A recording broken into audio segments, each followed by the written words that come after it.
হেদায়েত দেন, তাকে কেউ গুমরাহ করতে পারে না। আল্লাহ তাআলা যাকে গুমরাহ করেন তাকে কেউ হেদায়েত দিতে পারে না। সমস্ত ক্ষমতার মালিক আল্লাহ তাআলা।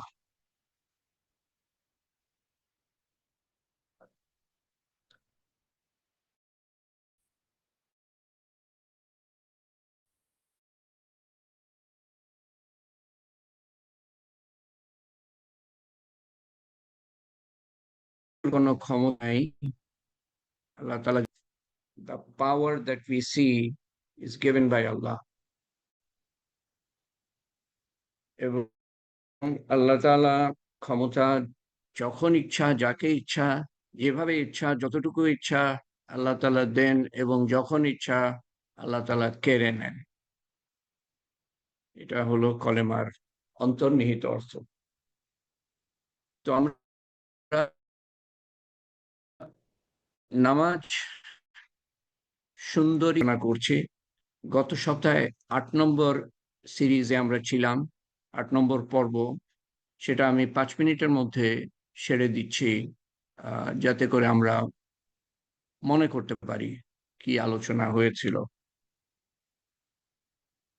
আমরা প্রথমে কিছু ভূমিকা নিয়ে কথা বলি। নামাজের গুরুত্ব, আল্লাহর ইবাদত কেন করব, ফরজ নামাজ কত রাকাত, এটা কি কোরআন শরীফে বলা আছে?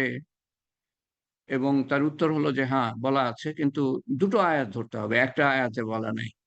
কোরআন শরীফে নামাজের বৈশিষ্ট্য, গুণাবলী, এবং কোরআন শরীফে যা বলছে নামাজ সম্বন্ধে আমি যা পেয়েছি তা হলো যে আহ, আমাদের ভিতরের মনের অবস্থা কেমন হবে সেই সম্বন্ধে আল্লাহ তাআলা বেশি আলোকপাত করছেন। আর হাদিসে নামাজের বাহ্যিক দিকটা আরো বেশি আলোকপাত করছে। তারপরে দুটো হাদিসে কুদসি নিয়ে আলোচনা করি। নামাজ পড়তে আমাদের 4টে সবচেয়ে বড় বাধা: শয়তানের ধোঁকা, নফসের তাড়না, মানুষের কুমন্ত্রণা, দুনিয়ার মারাত্মক আকর্ষণ ইত্যাদি নিয়ে আলোচনা করি, উল্লেখ করি। আলোচনা সঠিক না। নামাজের উপরে আরো কিছু হাদিস, নামাজের লাভ সম্বন্ধে, নামাজের গুরুত্ব সম্বন্ধে। গুরুত্বটা বোঝা উচিত। গুরুত্ব যখন মনের মধ্যে বসবে কোনো কিছু সম্বন্ধে, তখন সেই জিনিসটার জন্য আমি আসমান জমিন একত্রিত করার চেষ্টা করব। যখন গুরুত্ব বুঝবো, দুনিয়ার গুরুত্ব বুঝি, সেজন্য দুনিয়া পাওয়ার জন্য, পার্থিব আহ, সামগ্রী অর্জন করার জন্য, ডিগ্রি অর্জন করার জন্য, পদবি অর্জন করার জন্য, খ্যাতি অর্জন করার জন্য, ডিগ্রি ইত্যাদি, এগুলো অর্জন করার জন্য আমরা আকাশ এবং মাটি একত্রিত করার জন্য চেষ্টা করি। কিয়ামতের দিন প্রথম হিসাব হবে নামাজের। নামাজ কায়েম করতে বলা হয়েছে, নামাজ পড়ার কথা বলা হয়নি।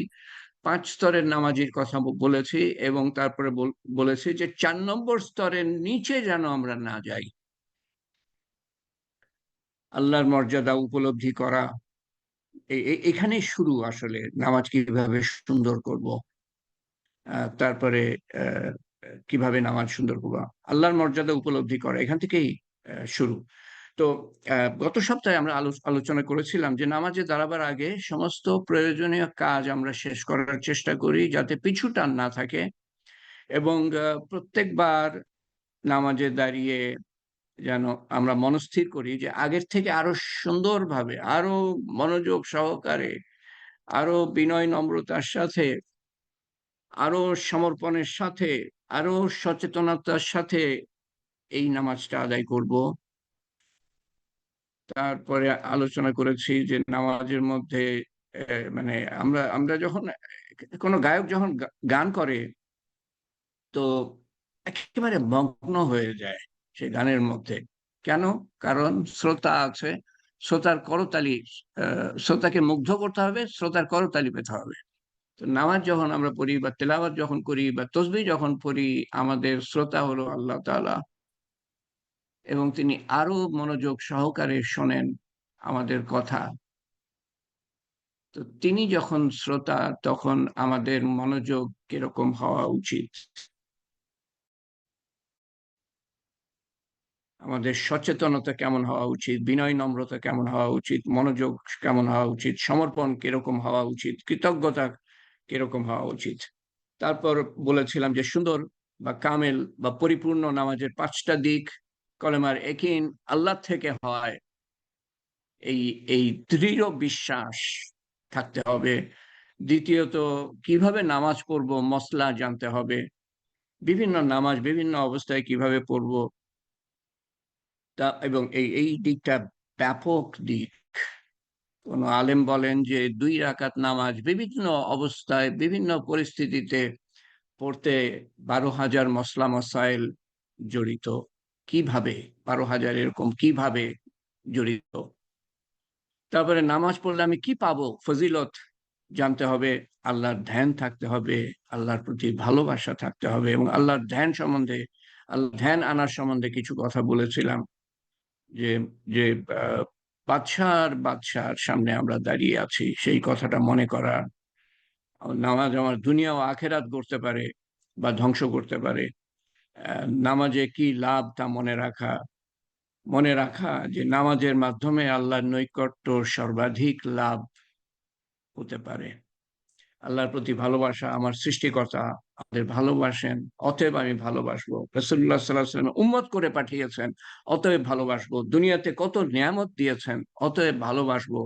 গুনাহ করি, মাফ চাই, মাফ করেন, অতএব ভালোবাসবো। আমার রিজিক দাতা, অতএব ভালোবাসবো। যারা পৃথিবীতে আল্লাহকে স্বীকার করে না তাদেরও নিয়ামত দেন, অতএব ভালোবাসবো। সব সৃষ্টি করেছেন মানুষের সেবার জন্য, অতএব ভালোবাসবো।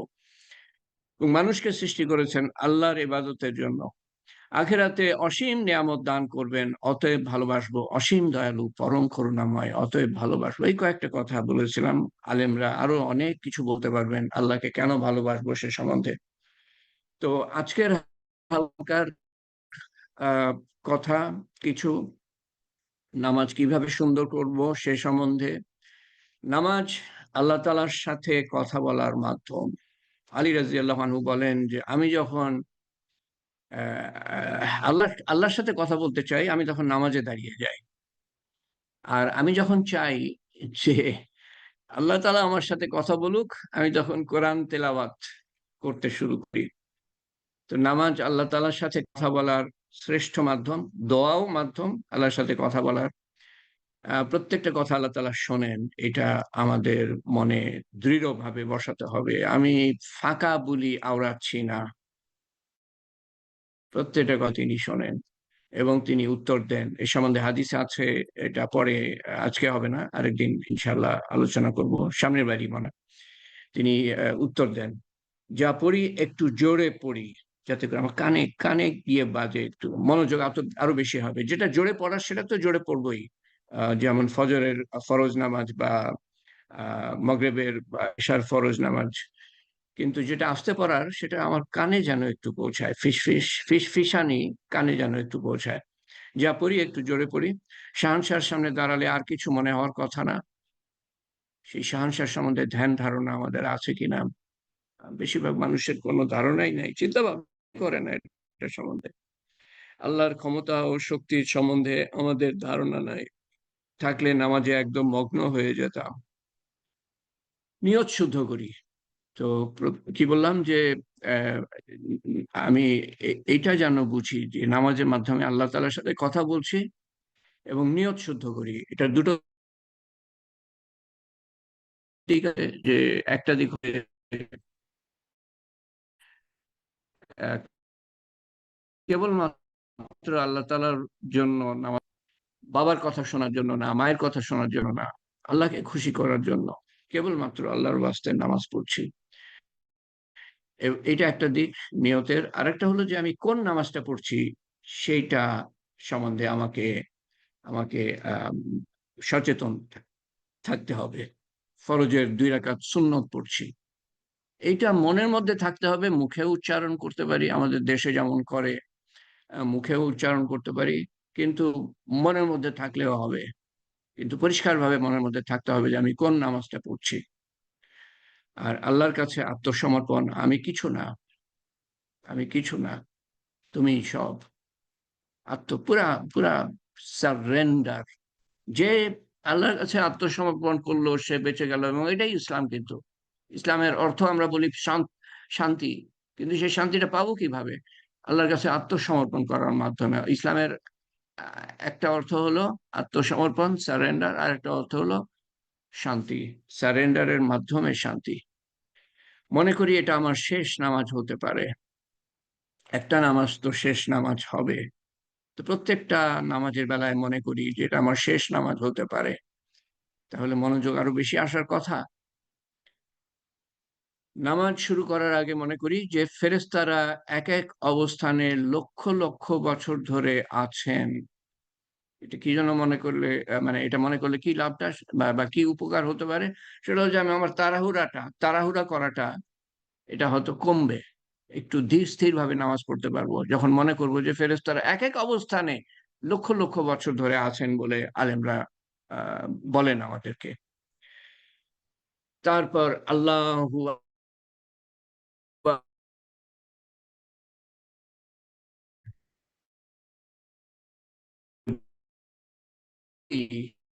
আমাদের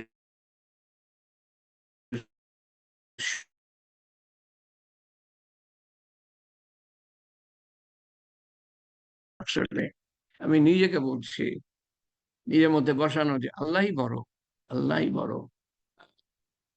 দুনিয়া বড় না, দুনিয়ার সরঞ্জাম বড় না, আকাশ বড় না, মাটি বড় না, বাতাস বড় না, পানি বড় না, আগুন বড় না, পূর্ব পশ্চিম উত্তর দক্ষিণ কোনো কিছুই বড় না, পাহাড় বড় না, সূর্য বড় না, তারকা বড় না, কোনো কিছুই বড় না। আল্লাহর, এগুলো আল্লাহর সব সৃষ্টি। তো মাখলুক, মাখলুক কেমন করে বড় হতে পারে? ধন দৌলত কেমন করে বড় হতে পারে এবং আমাকে নামাজ থেকে বিরত রাখতে পারে? আমার ডিগ্রির অন্বেষণ, পড়াশোনা করতে গিয়ে বা চাকরি করতে গিয়ে আমি, বা পদবি অর্জন করতে গিয়ে, বা ধন দৌলত অর্জন করতে গিয়ে, বা ক্ষমতা অর্জন করতে গিয়ে, বা খ্যাতি অর্জন করতে গিয়ে, যে আমি নামাজ বিসর্জন দিলাম, নামাজের পর নামাজ বিসর্জন দিলাম, তাহলে তো আমি ওটাকে বড় মনে করি। আল্লাহ কিভাবে বড় হলো? কিন্তু নামাজে আমি বলছি আল্লাহ একবার, অর্থটা বুঝছি না যে কি বলতে চাচ্ছে। আল্লাহ বড় এটুকু বুঝি, কিন্তু দুনিয়াও বড় আমার কাছে। হ্যাঁ, কারণ দুনিয়ার কারণে যদি আমি নামাজ বাদ দিই, যদি আমি নামাজ বাদ দিই, সেটা সেটা বলছি। বা নামাজের মধ্যে দুনিয়ার চিন্তা আসছে আমার মধ্যে, নামাজের মধ্যে দুনিয়ার চিন্তা আসছে, এটা আসে, স্বাভাবিকভাবে আসে, কারণ আমি নামাজের মধ্যে ছিলাম, নামাজে এই দুনিয়ার মধ্যে ছিলাম নামাজে আসার আগে। বিভিন্ন ভাবে জড়িত ছিলাম, বা একটা সিরিয়াল দেখছিলাম, বা একটা কাজ করছিলাম, বা পড়াশোনা করছিলাম, দুনিয়াবি পড়াশোনা। তো নামাজে দাঁড়ালে তো দুনিয়ার কথা আসবেই, কারণ আমাদের চোখ দুটো মুভি ক্যামেরার মতো, এটা রেকর্ড করে আমরা কি করছি না করছি। যখন নামাজে দাঁড়াই ওটা রিপ্লে করে। সেজন্য ধীর স্থির ভাবে কিছুক্ষণ বসা উচিত বা দাঁড়ানো উচিত। নামাজের আগে তসবিহ তাহলিল করে মনটাকে আল্লাহমুখী করা, আল্লাহ ধ্যান ধারণা মনের মধ্যে আনা। আল্লাহর সামনে আমি দাঁড়িয়ে যাতে করে সচেতনতা আসে, তাহলে বিনয় আসবে, মনোযোগ আসবে, সমর্পণ আসবে। চট করে এসেই নামাজে দাঁড়িয়ে না যাই এবং আল্লাহু আকবার বলি, সমস্ত কিছুকে আহ, একেবারে উপেক্ষা করে আল্লাহ বড়, আল্লাহর সামনে আমি দাঁড়িয়ে যাচ্ছি। আল্লাহর ধ্যান ধারণা আমার মনের মধ্যে প্রতীয়মান হওয়া উচিত, বিদ্যমান হওয়া উচিত। আহ, আমার মনকে ঘিরে ঘিরে ঘিরে যেন রাখে। আমরা যা বলি আল্লাহ উত্তর দেন। এবং এই সম্বন্ধে আমি বলেছি যে আগামীবার হাদিস একটা পেশ করব। অতএব তাড়াহুড়া না করি, ও যা বলি অর্থ বুঝে বলি, প্রত্যেকটা কথার অর্থ বুঝে বলি। আল্লাহর সাথে আমি কথা বলছি, আমি কি বলছি সেটা তো আমার, সেটা সম্বন্ধে তো আমার ধ্যান ধারণা থাকতে হবে।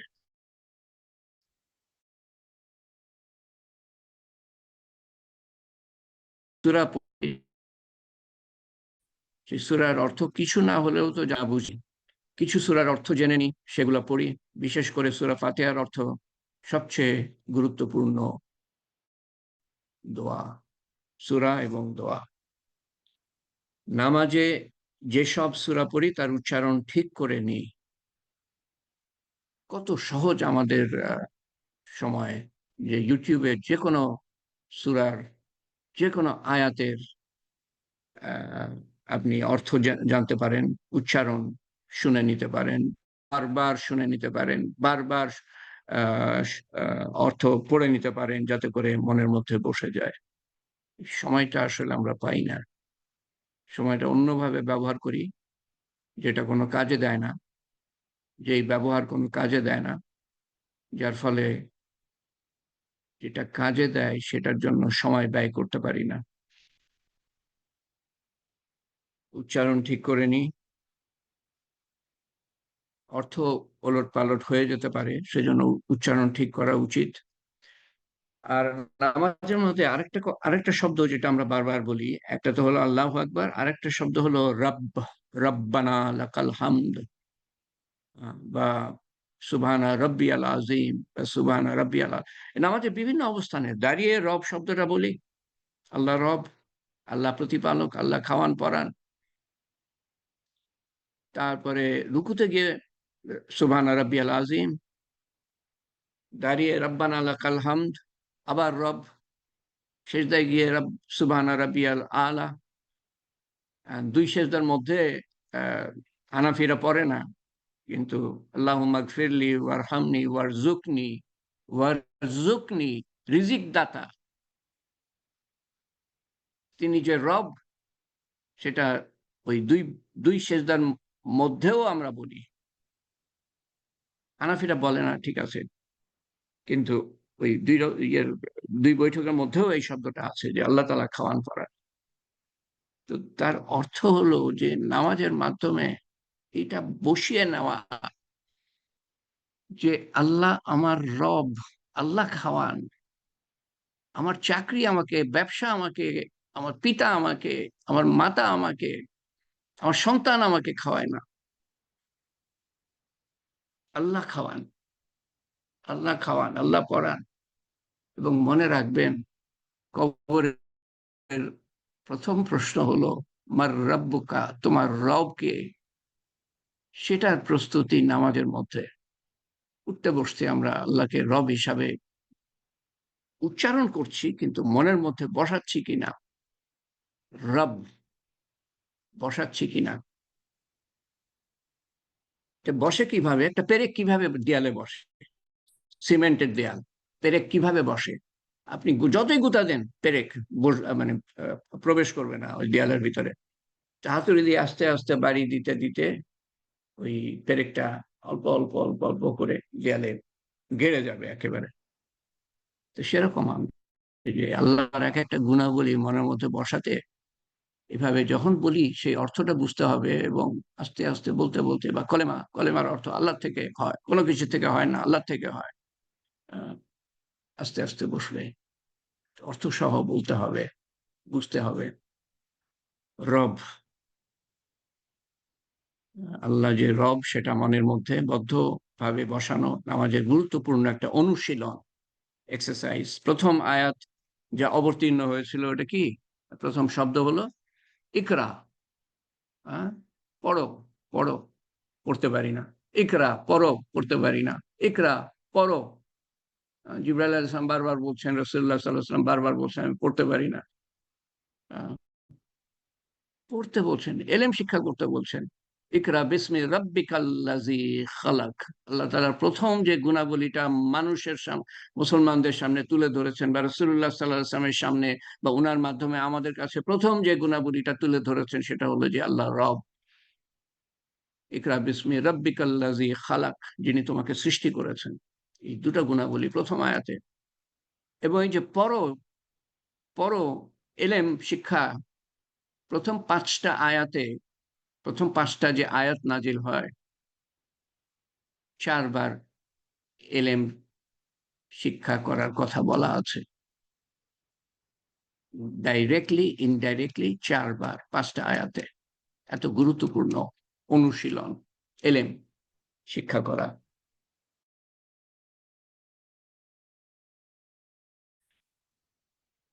ধীর স্থির ভাবে রুকু সেজদা, ধীর স্থির ভাবে এই নামাজ হলো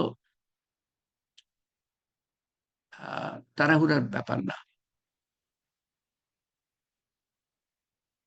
এর মধ্যে ধীরতা থাকতে হবে, স্থিরতা থাকতে হবে। এটাকে বলে সুন্দর নামাজ। সুন্দর নামাজ দেখলে এটা আমাদের কাছে মনে হবে যে কি সুন্দরভাবে নামাজ পড়ছে, এবং আমাদের কাছে মনে হবে যে এরকম নামাজ আমিও পড়তে চাই। তার বাহ্যিক দিকটা হলো, মনের দিকটা তো, যেখানে আল্লাহ থাকবে এবং আল্লাহর ধ্যান থাকবে এবং সচেতনতা এবং বিনয় নম্রতা এবং সমর্পণ ইত্যাদি ইত্যাদি। বাহ্যিক দিকটা হলো, বাহ্যিক সৌন্দর্যটা হলো ধীর স্থিরতার মধ্যে আল্লাহ আকবার ধীরে বলা, এবং হাত ধীরে সামনে সামনে বাঁধা, এবং রুকুতে ধীরে যাওয়া, উঠা ধীরে। এই সম্বন্ধে আলোচনা করেছি আমরা। সোজা হয়ে দাঁড়ানো, যাতে মেরুদণ্ড সোজা হয়ে যায়, হয়ে থাকে, মেরুদণ্ড স্বাভাবিক অবস্থায় চলে আসে। তারপরে সেজদায় যাওয়া ধীর স্থির ভাবে, বসা ধীর স্থির ভাবে, আবার সেজদায় যাওয়া ধীর স্থির ভাবে। এগুলো নিয়ে আলোচনা করেছি, হাদিসও পেশ করেছি আপনাদের সামনে। তসবিহ ধীর স্থির ভাবে, সুবহান রাব্বিয়াল আযীম, সুবহান রাব্বিয়াল আযীম।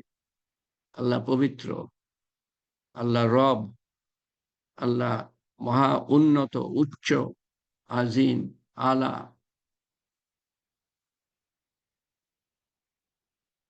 অর্থ বুঝে পড়ি। রুকুতে মনে করি আমি সব থেকে নিকৃষ্ট, রুকুতে সব থেকে নিকৃষ্ট। এগুলার এক একটা অর্থ আছে, ইনার মিনিং আছে। কেন রুকুতে যাচ্ছে? আমি তো বসে বসে পড়তে পারি। খ্রিস্টানরা যেমন কি বলে, হাতও নাড়ায় না, পাও নাড়ায় না, চুপচাপ বসে বসে কি পড়ে না পড়ে, ইয়েরা ইহুদিরা মনে হয় শরীরটা নাড়ায় এরকম করে। এর এর বেশি না, সেজদায় যায় না। যেখানে নবীরা নবীরা সেজদায় গিয়েছেন, এবং এটা বাইবেলেও আছে।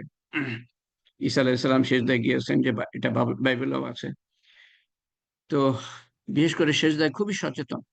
এই এক একটা অবস্থান এর অর্থ আছে। রুকুতে যাওয়া, সেজদায় যাওয়া, নিজেকে একেবারে মিলিয়ে দেওয়া, মাটির সাথে মিলিয়ে দেওয়া, আল্লাহর সামনে মিলিয়ে দেওয়া, আল্লাহর সামনে সমর্পণ করা। নাহলে কিসের সেজদা? আমি ঠোকর দিলাম আর উঠে গেলাম, কয়বার সুবহান রাব্বিয়াল আলা বললাম বা আজিম বললাম, কোনো ঠিক ঠিকানা নাই। এক এক নামাজি আহ, কোনো মতেই তিনবার সুবহান রাব্বিয়াল আজিম বা সুবহান রাব্বিয়াল আলা বলে বলে মনে হয় না। এটা ঠোকর মারার সময় না। বিশেষ করে সেজদায় খুবই সচেতন। সেজদায় একেবারে আত্মসমর্পণ করি আল্লাহ তাআলার, একেবারে সবচেয়ে নিকটে মানুষ আসতে পারে সেজদারত অবস্থায়। সেজদায় গিয়ে মনে করি আল্লাহর সামনে মাথা ঠেকাই ও হৃদয়ের সমস্ত বোঝা উজাড় করে দিই, যিনি সমস্ত কিছু নিয়ন্ত্রণ করেন। এই যে কি বিশাল আল্লাহর সৃষ্টি, প্রথম আকাশের নিচে, এটার যে কত ব্যাপৃতি, the width, the expanse of the first sky, এটা সম্বন্ধেই তো বৈজ্ঞানিকরা ধারণা দিতে পারে না, জ্যোতির্বিদরা, অ্যাস্ট্রোনমার ধারণা দিতে পারে না যে কত ব্যাপক, বিশাল। তারপর তো দ্বিতীয় আসমান, প্রথম আসমান যদি একটা ডিমের মতো হয়, দ্বিতীয় আসমান পৃথিবীর মতো বড়। প্রথম দ্বিতীয় আসমান একটা ডিমের মতো, তৃতীয় আসমান পৃথিবীর মতো বড়। এরকম এক একটা আসমান আর একটা থেকে বিশাল গুণে বড়।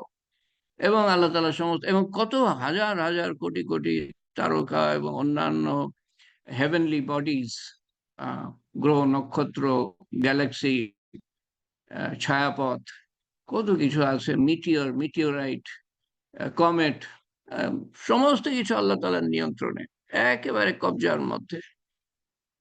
এই বিশাল আল্লাহর সৃষ্টি সম্পূর্ণভাবে একটু এদিক ওদিক হতে পারে না, এক চুল এদিক ওদিক হতে পারে না আল্লাহর ইচ্ছার বাইরে। তো আপনার আমার সমস্যা আল্লাহর কাছে কি? তো সেজদায় গিয়ে মনে করি যে আল্লাহ, আমার সমস্ত বোঝা, মনের বোঝা আল্লাহর কাছে আমি উজাড় করে দিলাম। আল্লাহ উইল টেক কেয়ার, এবং আল্লাহ উইল টেক কেয়ার, কোনো সন্দেহ নাই। আমরা উজাড় করে দিতে পারি না, আমরা টেনশনটা নিজের মধ্যে ধরে রাখতে চাই। আল্লাহর কাছে ছেড়ে দেন, যেটা ভালো হবে আপনার জন্য সেটাই উনি করবেন। আল্লাহর কাছে আপনি আত্মসমর্পণ করলেন আর আল্লাহ তাআলা আপনার ভালোটা করবে না, এটা কখনোই হতে পারে না। নেভার। সবচেয়ে খারাপ অবস্থার মধ্যে আপনি আল্লাহর উপর ভরসা করেন, পরিণতি সবচেয়ে ভালো হবে। ইব্রাহিম আলাইসাল্লাম এর কথা চিন্তা করেন, আগুনের থেকে খারাপ অবস্থা তো আর হতে পারে না। সেই খারাপ অবস্থার মধ্যে আল্লাহ তাআলা ওনাকে প্রশান্তির মধ্যে রেখেছিলেন। একই আল্লাহ আছেন, এবং আমরা নবী না, রাসূলুল্লাহ সাল্লাল্লাহু আলাইহি ওয়াসাল্লামের উম্মত।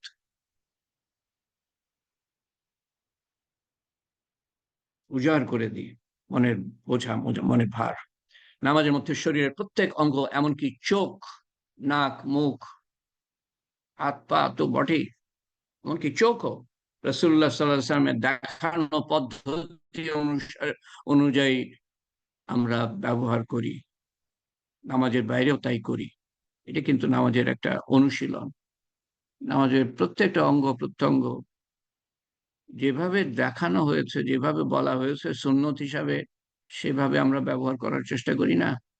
নামাজের বাইরেও কিন্তু সেইভাবেই আল্লাহর হুকুম মতো, নবীর সুন্নত মতো ব্যবহার করার কথা। বাকি 23 ঘন্টা আমার খেয়াল খুশি মতো চললে সেটা তো আমি ইসলামের মধ্যে থাকলাম না। 24 ঘন্টা,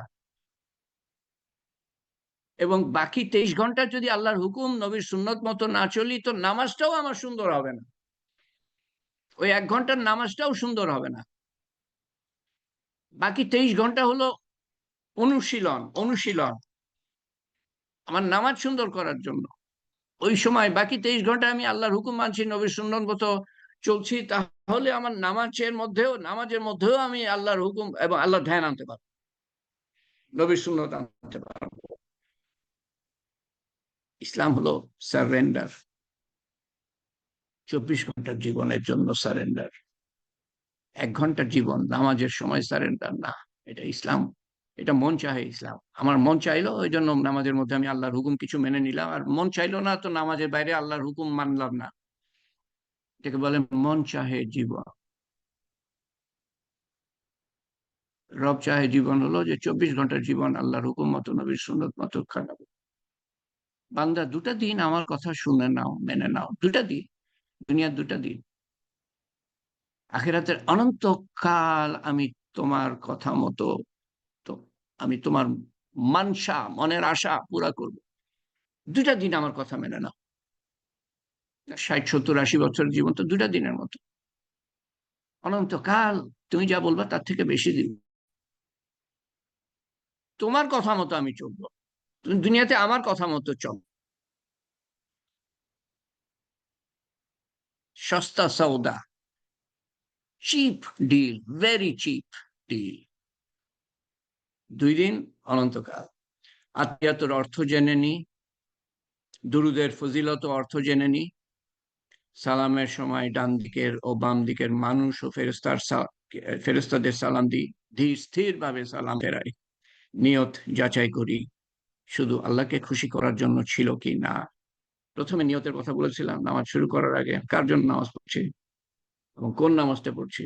শেষে আবার নামাজ, আবার নিয়ত যাচাই করি। তো নামাজ পড়তে পড়তে আমার মনের মধ্যে আসতে পারে আমি নামাজ পড়ছি কোথাও, ঘরে হতে পারে, মসজিদে হতে পারে। কেউ প্রবেশ করলো আমার মনের মধ্যে, শয়তান প্রবেশ করাবে যে ওই ব্যক্তিত্বকে তো ভালো বলবে, ভালো বলছে, তুই তো বুজুর্গ। তখন আমি নিজেকে বলি যে না, আল্লাহর ওয়াস্তে আমি নামাজ পড়ছি। আলেমদের কাছে শুনেছি আল্লাহ তাআলা সওয়াব দ্বিগুণ করে দেন যখন নিজের সাথে এই জেহাদটা করব আমি। এটা হলো জেহাদ।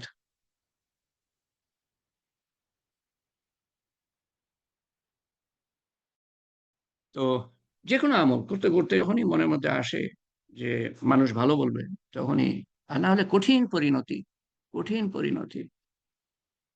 রাসূলুল্লাহ সাল্লাল্লাহু আলাইহি ওয়াসাল্লাম বলেন এক হাদিসে যে তোমরা জুব্বুল হাসান থেকে পানা চাও। জুব্বুল হাসান, উনি বলেন যে জুব্বুল হাসান হলো জাহান্নামের একটা উপত্যকা, ভ্যালি, যেটা এমন যন্ত্রণাদায়ক, শাস্তিদায়ক, যে জাহান্নাম নিজে 100 বার পানা চায় সেই জুব্বুল হাজাম থেকে। আমরা জাহান্নাম থেকে পানা চাই, আর জাহান্নাম জুব্বুল হাজাম থেকে পানা চায়। তো এখানে কারা যাবে ইয়া রাসূলুল্লাহ? তো এই আমি দেখা উচিত ছিল, আমি দেখি নাই। ওখানে বলা আছে, হয় হয় বলা আছে যে লোক দেখানোর জন্য তেলাওয়াত করে, অথবা বলা আছে যে লোক দেখানোর জন্য নামাজ পড়ে। তো যেটাই হোক, আমল করে লোক দেখানোর জন্য। তো নিয়ত বিশুদ্ধ না থাকলে বিপদ, বিপদ। হ্যাঁ, শহীদ জাহান নামে যাবে, আমরা জানি শহীদ জাহান নামে যাবে। আমরা জানি আলেম বক্তা জাহান নামে যাবে। আমরা জানি দানশীল ব্যক্তি জাহান নামে যাবে, যদি নিয়ত ঠিক না থাকে। হাদিসে বলা আছে, সহি হাদিসে বলা আছে। কোনো অন্য উপায়ই নাই, নিয়ত শুদ্ধ করা ছাড়া কোনো উপায়ই নাই। ইবাদত করতে হবে, কোনো অন্যথায় নাই। আল্লাহর দুনিয়ায় জন্মে আল্লাহর ইবাদত করব না, এটা হয় না, হবে না। দিন কেটে যাবে, জীবন পার করে দিতে পারবো, কিন্তু তারপরে বিপদ শুরু হবে। এবং নিয়ত শুদ্ধ করতে হবে, আল্লাহর হুকুম মতো করতে, ইমান সহকারে আল্লাহর হুকুম মতো, নবীর সুন্নত মতো, নিয়ত বিশুদ্ধ করে। এই 4টে গুণাবলী থাকতেই হবে।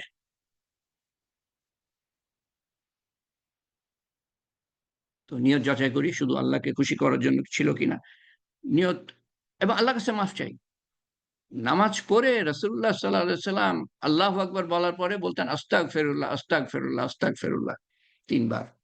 নামাজ পড়ে উনি আল্লাহর কাছে মাফ চাইতেন, একটা নেক আমল করে মাফ চাচ্ছেন কেন? নামাজের মধ্যে ভুল ভ্রান্তি হয়ে যায় আমাদের। আস্তাগফিরুল্লাহ।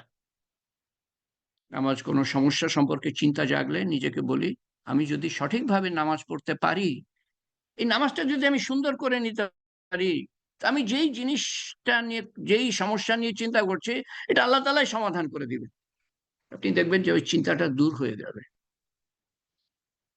বিভিন্ন সমস্যা মাথার মধ্যে আসে, অন্য সময় আসেন, নিজেকে বলেন যে আল্লাহ আল্লাহ দেখে নিবেন, আল্লাহ ঠিক করে দিবেন। সব মনে না থাক, সবচেয়ে গুরুত্বপূর্ণ কথা, অনেক কিছু বললাম, শুধু আজকে না, গত কয়েকদিন ধরে বলছি সুন্দর নামাজ সম্বন্ধে। সময় মতো বিনয় নম্রতার সাথে অত্যন্ত মনোযোগ সহকারে নামাজ আদায় করি, নামাজের মধ্যে জান দিয়ে দিই। জান দিয়ে দেওয়া মানে একেবারে অন্তর, মন দিয়ে দিই। এই জীবন ও অনন্ত আখেরাত পাল্টে ফেলতে পারে এই নামাজ। তো আমরা ভূমিকা, এই যে প্রথম থেকে আলাপ করছি, আজকে নবম হালকা হলো। ভূমিকা সম্বন্ধে কিছু, নামাজের গুরুত্ব সম্বন্ধে আলোচনা করেছি, আল্লাহর ইবাদত কেন করব সে সম্বন্ধে আলোচনা করেছি। প্রথম দিকে আমি এগুলো দেখিয়েছি, কিন্তু তখন ছিল 12 জন। ফরজ নামাজ কত কত রাকাত সে সম্বন্ধে বলেছি। কোরআন শরীফে আছে 5 রাকাত নামাজ, এটা কোরআন শরীফ থেকে প্রমাণ করা যায়। কোরআন শরীফে নামাজের বৈশিষ্ট্য একটা আয়াত দিয়ে প্রমাণ করা যায় না, 2টা আয়াত নিতে হবে কমপক্ষে। কোরআন শরীফের নামাজের বৈশিষ্ট্য সম্বন্ধে কি বলছে, হাদিসের থেকে আমরা কি পাই নামাজের বৈশিষ্ট্য সম্বন্ধে, এ সম্বন্ধে বিস্তারিত আলোচনা হয়েছে। আগে 2টো হাদিসে কুদসি, 4টে সবচেয়ে বড় বাধা আমাদের ইবাদতে, বাধা আসলে শয়তান, নফসের তাড়না, মানুষের কুমন্ত্রণা, দুনিয়ার মারাত্মক আকর্ষণ। নামাজের উপর আরো কিছু হাদিস, ফজিলতের উপর, লাভের উপর, নামাজ পড়লে কি পাবো, নামাজের গুরুত্ব সম্বন্ধে, কিয়ামতের দিন প্রথম হিসাব হবে নামাজ, এটাও নামাজের গুরুত্ব সম্বন্ধে। নামাজ কায়েম করার কথা বলা হয়েছে, নামাজ পড়ার কথা বলা হয় না। আকিমুস সালাহ ওয়া আতুজ যাকাত, নামাজ কায়েম করো, অর্থাৎ আমার যাদের উপর প্রভাব আছে তাদের সহজ যেন আমি নামাজ প্রতিষ্ঠিত করতে পারি। 5 স্তরের নামাজের মধ্যে 4 নম্বর স্তরের নিচে যেন আমরা না যাই, 10-এর মধ্যে 10 না পাই, 10-এর মধ্যে 7 বা 8 বা 9, এর নিচে যেন আমরা না পাই। আল্লাহর মর্যাদা উপলব্ধি করা, এখান থেকেই সুন্দর নামাজের এই এই যে বিশাল অধ্যায় শুরু। আল্লাহর মর্যাদা উপলব্ধি করা, কার সামনে আমি, কার জন্য পড়ছি, কার সামনে দাঁড়াচ্ছি, সেই মর্যাদা, সেই সেই সত্তার মর্যাদা না থাকলে পরে আমার নামাজ কিভাবে সুন্দর হবে, কিভাবে মনোযোগ আসবে সেই নামাজের মধ্যে। তারপরে কমপক্ষে 3টে বা 4 অধ্যায়ের ব্যাপারে উপরে কিভাবে নামাজ সুন্দর করব। তো আজকে এখানেই শেষ। আরো কিছু কথা আছে, সামনের বার আমার মনে হয় আমি শেষ করে দিতে পারবো আশা করছি। তো আমরা আজকে যে সমবেত হয়েছি, আহ, এরপরে দোয়া পর্ব। তো এই দোয়ার মধ্যে আমরা বিশেষভাবে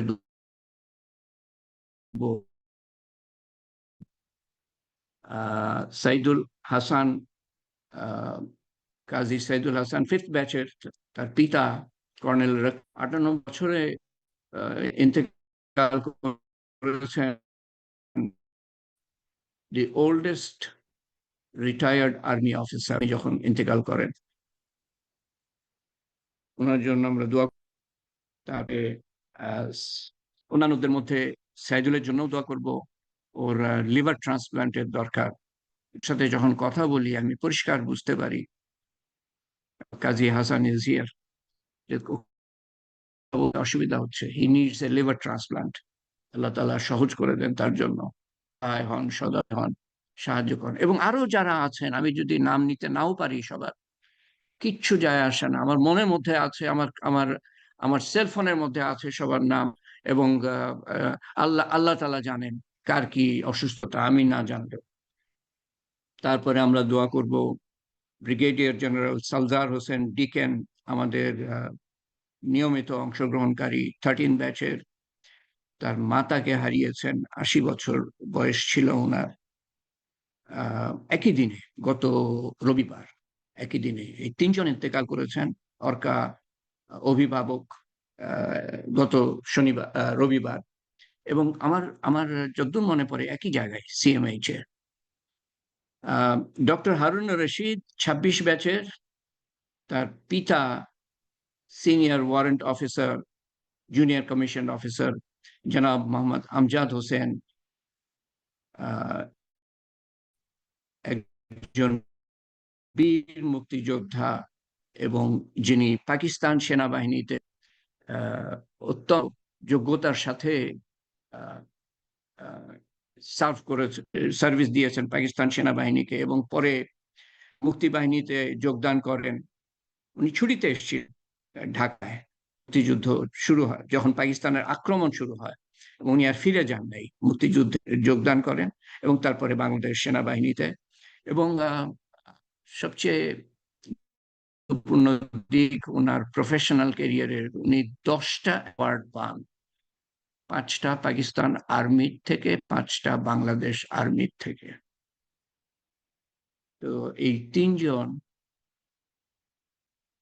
কর্নেল রকিব, সালজারের মাতা হারুন রশিদ 26 ব্যাচ, তার পিতা মরহুম জনাব মোহাম্মদ আমজাদ হোসেন।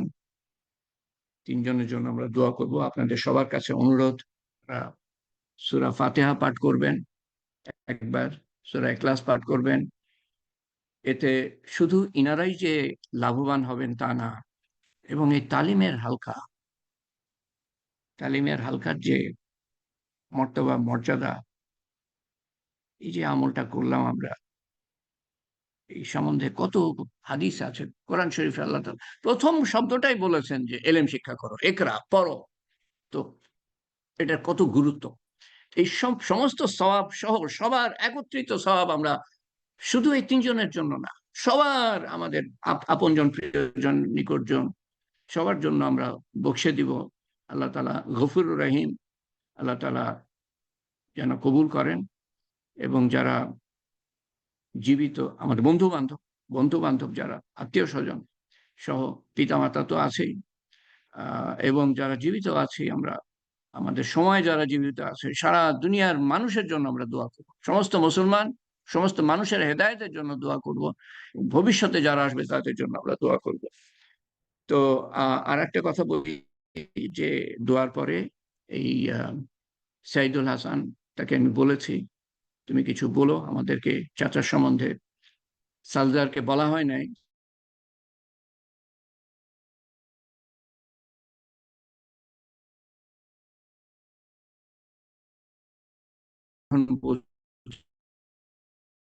সালজার নিশ্চয়ই আছে, ও থাকে সবসময়। তো সাদার ইজ হিয়ার। তো মামুনেরও থাকার কথা। তো আপনারা অবশ্যই বলবেন ইনশাআল্লাহ। আউযু বিল্লাহি মিনাশ শাইতানির রাজিম, বিসমিল্লাহির রহমানির রহিম, আলহামদুলিল্লাহি রাব্বিল আলামিন, রহমানির রহিম, ইয়াকা নাস্তাইন,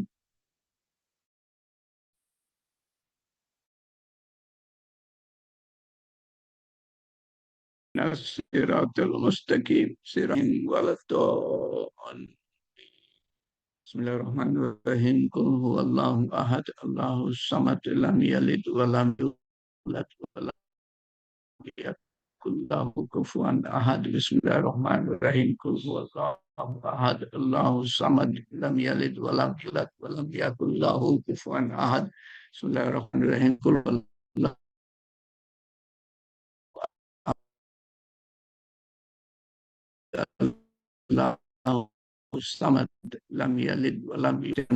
আমাদের সবার সবার যারা উপস্থিত, শুধু তাদের জন্য, আমাদের সবার যারা উপস্থিত নাই, সবার পিতা মাতার জন্য, আমাদের সবার সমস্ত বন্ধু বান্ধবের জন্য আমরা দোয়া করি। তো এই তিনজন আজকের দোয়াতে তো সামিল হচ্ছেন, কিন্তু ভবিষ্যতের দোয়াতেও তারা সামিল হয়ে থাকবেন ইনশাআল্লাহ। اللهم آمين. اللهم صل على سيدنا محمد. جزا الله عنا محمدا صلى الله عليه وسلم ما هو أهله. سبحان ربي العلي الأعلى الوهاب. سبحان الله وبحمده عدد خلقه ورضا نفسه وزنة. لا إله إلا الله الحليم الكريم. سبحان الله رب العرش العظيم والحمد لله رب العالمين. أسألك موجبات رحمتك وعزائم مغفرتك وغنيمة من كل بر وسلامة من كل إثم. لا تدع لنا ذنبا إلا غفرته، ولا هما إلا فرجته، ولا مريضا إلا شفيته، ولا دينا إلا قضيته، ولا مجاهدا إلا نصرته، ولا مظلوما إلا نصرته، ولا مسلما إلا رحمته، ولا حاجة هي لك رضا إلا قضيتها يا أرحم الراحمين، يا أرحم الراحمين، يا أرحم الراحمين. اللهم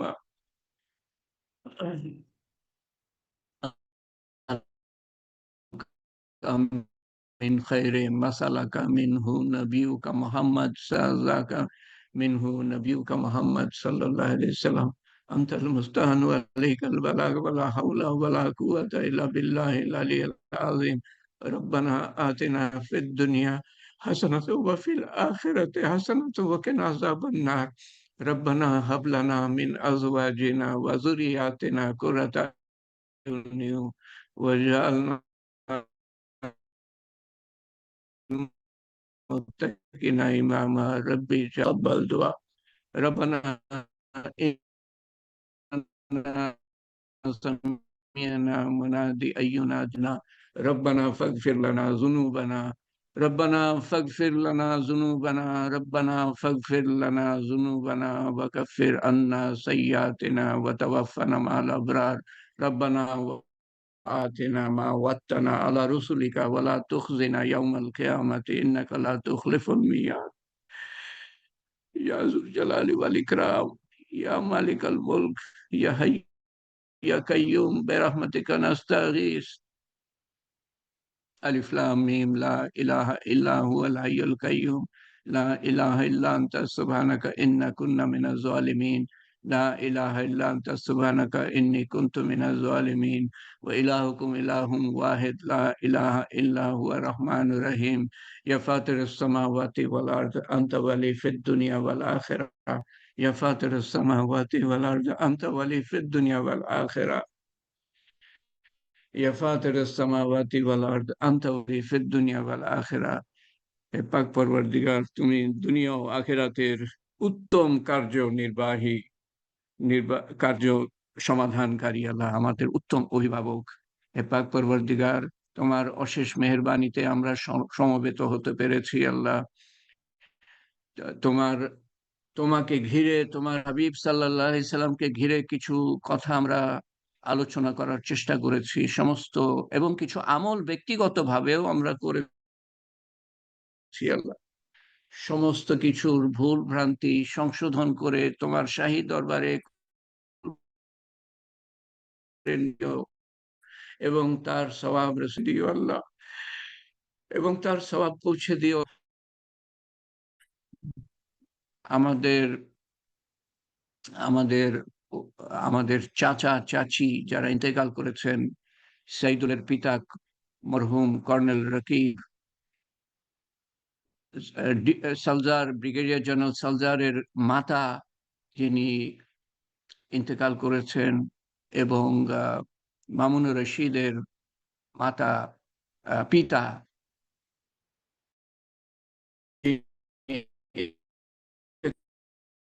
ইন্তেকাল করেছেন, আল্লাহ জনাব আমজাদ হোসেন পৌঁছে দিও, পৌঁছে দিও আমাদের মাতা পিতার রুহের কাছে,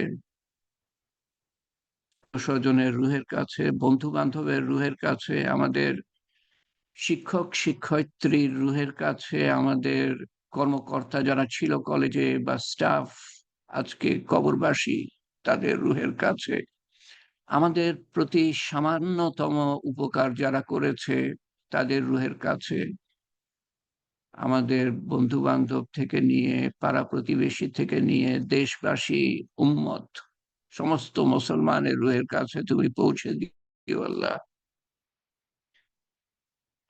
মিলিত সওয়াব সবার কাছে সমানভাবে পৌঁছে দিও, তাদের কবরের আযাব মাফ করে দিও, তাদের কবর প্রশস্ত করে দিও, তাদের কবর নূর দিয়ে পরিপূর্ণ করে দিও, তাদের কবরকে জান্নাতুল ফেরদৌসের বাগান বানিয়ে দিও, এবং আখিরাতের প্রত্যেকটা ঘাটি তাদের জন্য সহজ ও সুন্দর করে দিও আল্লাহ, বিনা হিসাবে জান্নাতুল ফেরদৌসে দাখিল করে দিও। যারা গতকাল আমাদের সাথে ছিল আজকে তোমার হাওয়ালায় আছে, আমাদের থেকে তুমি অসীম গুণে উত্তম কেয়ারটেকার,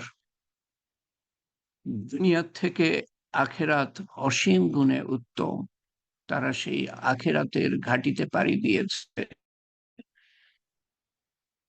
তোমার কেয়ারে আছে আল্লাহ, তুমি তাদের দেখাশোনা করো আল্লাহ। দুনিয়াতে সামান্যতম কষ্টের মধ্যে তারা থাকলে আমরা বিচলিত হয়ে যেতাম, ব্যতিব্যস্ত হয়ে যেতাম, আল্লাহ আখেরাতের মারাত্মক এক একটা ঘাটি কঠিন আযাবের কথা শুনি, তাদেরকে রক্ষা করো, তাদের সবাইকে রক্ষা করো, তোমার উত্তম সর্বোত্তম ব্যবহার দেখিও হে পাক পরবর্তীকার। তুমি অসীম দয়ালু, তুমি অসীম দয়ালু, পরম করুণাময়, এবং যেই কবরের কথা বলছি সেই কবরবাসী আমরাও, আমাদের সন্তান সন্ততি আত্মীয় স্বজন আপনজন প্রিয়জন নিকটজন পাড়া প্রতিবেশী বন্ধু বান্ধব সবাই আমরা কবরবাসী, দেশবাসী কবরবাসী, উম্মত কবরবাসী, দুনিয়ার সমস্ত মানুষ কবরবাসী, ভবিষ্যতে যারা আসবে ভবিষ্যৎ বংশধর তারাও কবরবাসী, সবাইকে তুমি কবুল করে নিও, হেদায়েত দিও, ইমান তৌফিক দান করো, পুরা দিনে দাখিল হওয়ার তৌফিক দান করো, পুরা দিন জানা তোমাকে জানার, তোমাকে চেনার, পুরা তোমার হুকুম জানার, তোমার হুকুম মানার তৌফিক দান করো, রাসূলুল্লাহ সাল্লাল্লাহু আলাইহি ওয়াসাল্লামের সুন্নত অনুযায়ী, যাতে করে আমাদের কবরের জীবন, কঠিন কবরের জীবন, অবর্ণনীয় অকল্পনীয় আখেরাতের এক একটা ঘাটি যেন আমাদের জন্য সহজ সুন্দর হতে পারে, এবং আমরা সবাই তোমার আতিথেয়তা পেতে পারি, জান্নাতুল ফেরদৌসে তোমার হাবিব সাল্লাল্লাহু আলাইহি সাল্লামের সান্নিধ্য পেতে পারি আল্লাহ, আমাদের কবুল করে নাও আল্লাহ। অতি দুর্বল, তুমি সর্বশক্তিমান, আমরা বড় গুনাহগার, তুমি ক্ষমাকারী, আমরা ফকির, তুমি বাদশাহ, আমাদের কবুল করে নাও আল্লাহ। তুমি কবুল না করলে আমাদের সবচেয়ে সহজ কাজ অসম্ভব থেকে যাবে, আর তুমি যদি কবুল করে নাও সবচেয়ে কঠিন কাজ সহজ হয়ে যাবে। আল্লাহ, আমাদের একটা মাত্র জীবন যেন ধ্বংস হয়ে না যায়। আল্লাহ, তুমি আমাদেরকে কবুল করে নাও, যে করে তোমার সন্তুষ্টি আমরা অর্জন করতে পারি, তোমার হুকুম পালন পালন করার মাধ্যমে, তোমার হাবিব সাল্লাল্লাহু আলাইহি সাল্লামের সুন্নাত পালন করার মাধ্যমে আমাদের জানার তৌফিক দাও, মানার তৌফিক দাও। আল্লাহ, একটা মাত্র জীবন যেন আমাদের আমাদের বিফলে না যায়। আল্লাহ, পাক পরওয়ারদিগার, উত্তম দিনে উত্তম ক্ষণে উত্তম স্থান হতে আমাদের প্রস্থান হয়, তোমার সন্তুষ্টি সহ যেন আমরা যেতে পারি, অর্জন করে যেন আমরা যেতে পারি, কলেমা সহ যেন যেতে পারি, শয়তানের শেষ চেষ্টা ব্যর্থ করে দিয়ে যেন যেতে পারি, তুমি গর্বিত এমন অবস্থায়, ফেরেশতাদের কাছে গর্বিত এমন অবস্থায় যেন আমরা যেতে পারি। আল্লাহ, আকস্মিক মৃত্যু দিও না। আল্লাহ, এমন পথ দিও না যা আমরা পাশ করতে পারবো না। হে পাক পরওয়ারদিগার, তুমি শুধু আমাদেরকে কবুল করবা সেটা না, আমাদের মনের আশা আকাঙ্ক্ষা কবুল করো, আমাদের দুনিয়া ও আখেরাতের দূর করে দিও, আমাদের অসুস্থতা সুস্থতায় পরিণত করে দিও।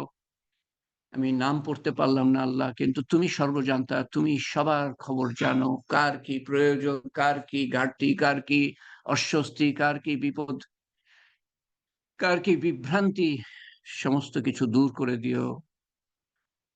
যারা অন্নহারা, বস্ত্রহারা, গৃহহারা, দিশাহারা, পথহারা, কন্যাদায়গ্রস্ত, রোগগ্রস্ত, ঋণগ্রস্ত, অভাবগ্রস্ত, জুলুমগ্রস্ত, তাদের সবার সমস্যার সমাধান তোমার কাছে। আল্লাহ, তুমি সবার সমস্যার সমাধান করে দিও। আল্লাহ, যারা তোমার দিনের মেহনত করছে, যেই মেহনত করার জন্য আমাদেরকে শ্রেষ্ঠ উম্মত করে তুমি পাঠিয়েছো, শ্রেষ্ঠ উম্মত করে আখ্যায়িত করেছো এবং দায়িত্ব দিয়ে পাঠিয়েছো, নবীওয়ালা মেহনত দিয়ে পাঠিয়েছো, মেসেঞ্জার অফ দ্য মেসেঞ্জার, সেই দায়িত্ব যারা পালন করছে তাদের মেহনত কবুল করো, তাদের তৌফিক বাড়িয়ে দিও এবং আমাদেরকেও তাদের মধ্যে সামিল করো। আল্লাহ,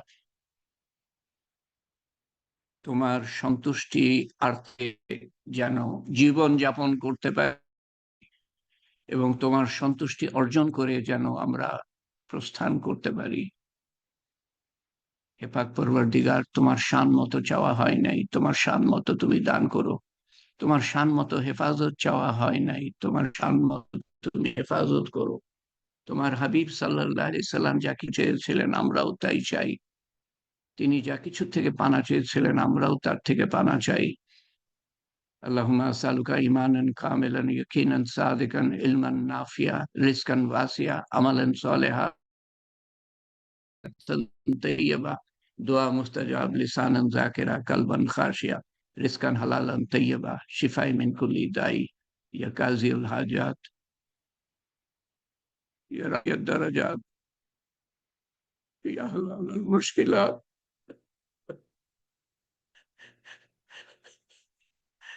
ইয়া মুজিবুদ দাওয়াত, বিরহমাতিকা নাস্তাগীথ, يا أول الأولين، يا آخر الآخرين، يا أكرم الأكرمين، يا أرحم الراحمين، يا راحم المساكين، يا ذي القوة المتين. ربنا تقبل منا إنك أنت السميع العليم وتب علينا إنك أنت التواب الرحيم. سبحان ربك رب العزة عما يصفون وسلام على المرسلين والحمد لله رب العالمين.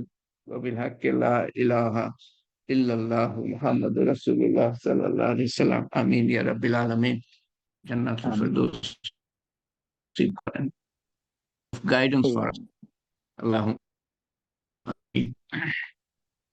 কারো কোনো যদি বক্তব্য থাকে এই যে যা নিয়ে আমরা বলছি,